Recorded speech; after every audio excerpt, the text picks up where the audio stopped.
Kita ngomongin soal peran atau role ya. Apa sih yang dimaksud dengan peran atau role ya? Peran itu apa sih? Dan nanti kita masuk ke pertanyaan sahabat kita yang di Instagram ini ya, Rian.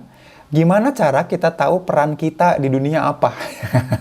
Good question ya. Pertanyaan bagus banget ya. Jadi gini nih. Peran itu definisinya adalah ekspektasi orang lain terhadap kita karena relasinya dia dengan kita. Gitu ya. Saya ulangi lagi. Peran itu adalah ekspektasi orang lain terkait apa yang harusnya kita lakukan karena dia punya relasi sama kita. Contoh gini. Kalau kita adalah tukang sampah dan kemudian orang ini, si A ini adalah yang punya rumah, maka dia punya ekspektasi bahwa saya harus membersihkan sampahnya rumah dia, gitu ya. Karena apa?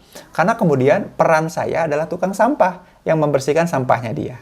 Sekali lagi, peran adalah ekspektasi orang lain terkait dengan apa yang harus kita lakukan karena dia punya relasi sama kita. Jadi kita tidak akan punya peran atas atas sesuatu yang kita tidak punya relasi sama mereka. Jadi kita nggak punya peran sama orang asing. Peran kita ya asing aja sama dia, nggak punya peran apa-apa. Justru kita punya peran sama orang-orang yang kemudian ya berrelasi sama kita. Sampai sini mudah-mudahan jelas ya? Paham ya? Nah, lalu gini. Kemudian bagaimana cara kita tahu peran kita di dunia ini apa? Dibalik lagi pertanyaannya, makanya. Kita punya relasi sama siapa aja? Apakah Rian dan kita selama berrelasi memainkan peranan terbaik nggak? Ngasih kemudian ekspektasi yang terbaik nggak buat orang lain? Contoh nih, relasi kita sama orang tua. Kita ngasih peran kita terbaik nggak sama anak? Jadi kita anaknya dari seorang orang tua. Apakah kita menjalani peran sebagai anak yang terbaik nggak? Gitu. Jadi peran itu bukan dicari tahu, tapi diambil. Kita take a part istilahnya. Take a role. Ya.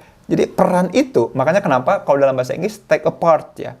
I want to take a part in this journey.